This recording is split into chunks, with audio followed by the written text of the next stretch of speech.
সেদিন তোমায় দেখেছিলাম ভোর বেলায়, তুমি ভোরের বেলা হয়ে দাঁড়িয়েছিলে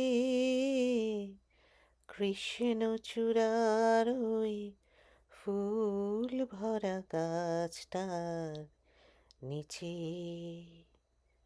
আমি কৃষ্ণচূড়ার সেই স্বপ্নকে আহা দু চোখ ভরে দেখে এলাম।